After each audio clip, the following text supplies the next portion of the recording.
سلام بنات. اليوم جيتكم فيديو جديد.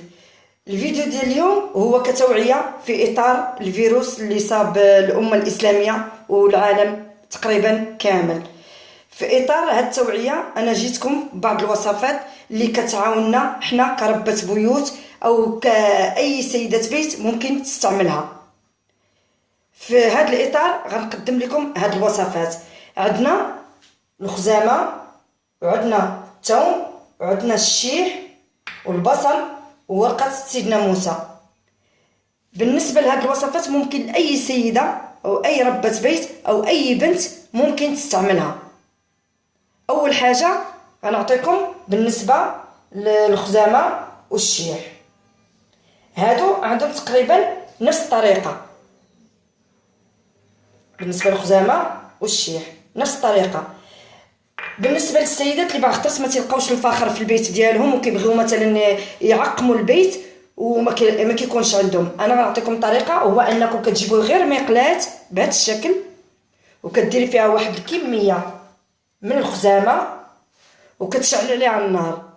الوقت اللي كيبدا يطلع داك البخار كتبداي ديريه في البيت ديالك بهذه الطريقه، والوقت اللي كيقلال كتعاودي تشعلي النار وتزيدي كميه ديال الخزامه وتبقاي بنفس الطريقه حتى كتبخري البيت ديالك كامل. هذه بالنسبه للخزامه.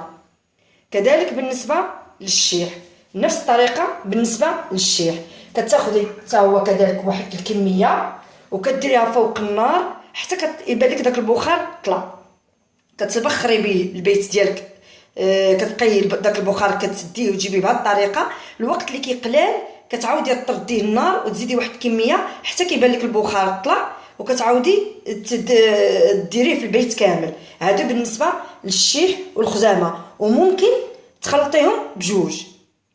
غنعطيك طريقه اخرى، هو انك كتجيبي واحد الاناء فيه الماء وكديري به قليل من الخزامه بهذا الشكل وكتزيدي الكميه قد ما كثرتيها مزيان وكتخليه يبقى يغلى فوق النار مزيان. الوقت اللي كيبدا يطلع داك البخار كتبداي كذلك تهزيه وتجولي به في البيت ديالك، والوقت اللي كيقلال كتعاودي ترديه يغلى، يعني بلا ما تزيدي هنا في هذه الحاله الكميه ديال الخزامه، وتعاودي كذلك ديريه في البيت ديالك حتى كيبان لك البيت كله ولات فيه ريحه خزامه.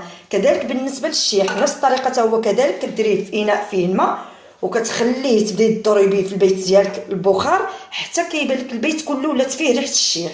هذه بالنسبه للطريقتين اللي عطيتكم ديال الخزامه والشيح. عندنا بالنسبه لورقه سيدنا موسى. هذه ورقه سيدنا موسى كذلك نعطيكم الطريقه، هو انكم كتجيبوا واحد الاناء وكديروا به واحد الكميه وكتخليه يغلى فوق النار. الوقت اللي كيغلى كيبدا يطلق حتى هو البخار، كذلك نفس الطريقه ديال الخزامه والشيح كديريه في البيت ديالك كامل. الوقت اللي كيقلى البخار كتعاودي ترديه يطبخ وتجولي به في البيت ديالك كله. هادو بالنسبه لهاد الاعشاب الثلاثه.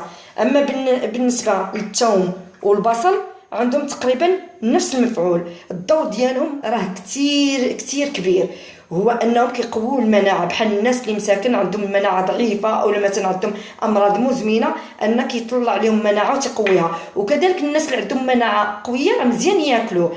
غنعطيكم طريقتين. عندنا بالنسبه للبصل، هو اننا حنا المغاربه معروفين اننا كنستعملوه في الطياب ديالنا. غنعطيكم طريقه بسيطه، هو هي ديك الشلاضه المغربيه اللي كنديروها غير بمطيشه والبصله. فعاود ما تكتري مطيشه كتري البصل. هذه بالنسبه للسلطه. اولا ممكن تشدي البصل واحد البصله مثلا كبيره او جوج على حسب الافراد، وكل واحد هي قد ما كثرتيها مزيان كتشلضيها رقيق وتضيفي عليها زيت الزيتون وقليل من الملح والكمون وكليها راه مزيانه.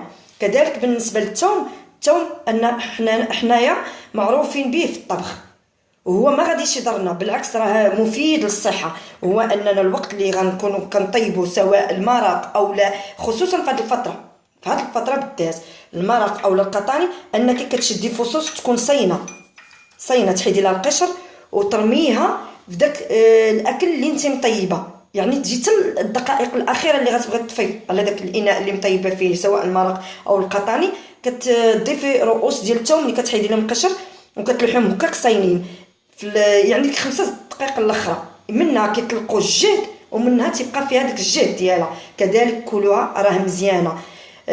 بالنسبه لهاد الوصفات انا عطيتهم لكم الى جانب الوصفات اللي عطاتهم لنا وزاره الصحه كمعقمات، وكذلك الاحتياطات اننا نبقاو في البيوت ديالنا وما نخرجوش وعدم الاختلاط.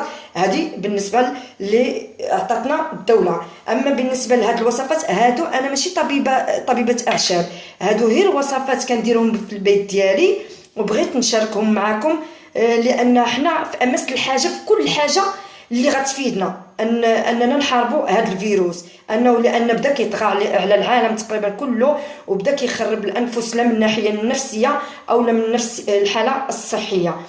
كنتمنى الفيديو ديال اليوم يعجبكم وتطبقوه، ومع السلامه الى فيديو اخر.